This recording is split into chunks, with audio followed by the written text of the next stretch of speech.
ಅಯೋಧ್ಯೆ ರಾಮಮಂದಿರ, ಮೈಸೂರಿನ ಶಿಲ್ಪಿ ಅರುಣ್ ಯೋಗಿರಾಜ್ ಕೆತ್ತನೆಯ ರಾಮಲಲ್ಲಾ ವಿಗ್ರಹ ಪ್ರತಿಷ್ಠಾಪನೆಗೆ ನಿರ್ಧಾರ, ಟ್ರಸ್ಟ್ ಅಧಿಕೃತ ಘೋಷಣೆ. ಬೆಂಗಳೂರು: ಇಡೀ ದೇಶವೇ ಕುತೂಹಲದಿಂದ ಕಾಯುತ್ತಿರುವ ಅಯೋಧ್ಯೆಯ ರಾಮಮಂದಿರದ ಪ್ರಾಣ ಪ್ರತಿಷ್ಠಾ ಕುರಿತು ಮತ್ತೊಂದು ಸಂತಸದ ಸುದ್ದಿ ಹೊರಬಿದ್ದಿದೆ.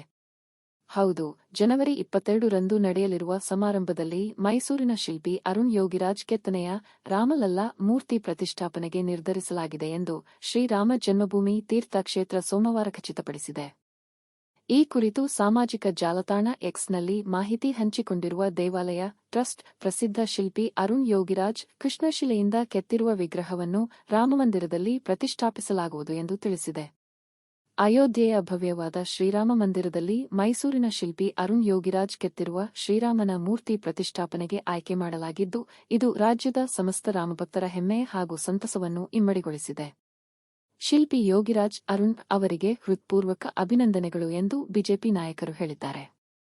ಶ್ರೀರಾಮ ಜನ್ಮಭೂಮಿ ತೀರ್ಥಕ್ಷೇತ್ರ ರಾಮಲಲ್ಲಾ ವಿಗ್ರಹ ಕೆತ್ತಲು ಆಯ್ಕೆ ಮಾಡಿದ 3 ಶಿಲ್ಪಿಗಳಲ್ಲಿ ಅರುಣ್ ಯೋಗಿರಾಜ್ ಒಬ್ಬರು. ಹೆಸರಾಂತ ಶಿಲ್ಪಿಯಾಗಿರುವ ಇವರು ಕೇದಾರನಾಥದಲ್ಲಿರುವ ಆದಿ ಶಂಕರಾಚಾರ್ಯ ಮತ್ತು ಸುಭಾಷ್ ದೆಹಲಿಯ ಇಂಡಿಯಾ ಗೇಟ್ ಬಳಿ ಇಡಲಾಗಿರುವ ಚಂದ್ರ ಬೋಸ್ ಅವರ ಪ್ರತಿಮೆಯನ್ನು ಕೆತ್ತಿಸಿದ್ದಾರೆ. ಜನವರಿ 22ರಂದು ಪ್ರಧಾನಿ ನರೇಂದ್ರ ಮೋದಿ ಅವರಿಂದ ರಾಮಮಂದಿರ ಉದ್ಘಾಟನೆಗೆ ಸಜ್ಜಾಗಿದೆ.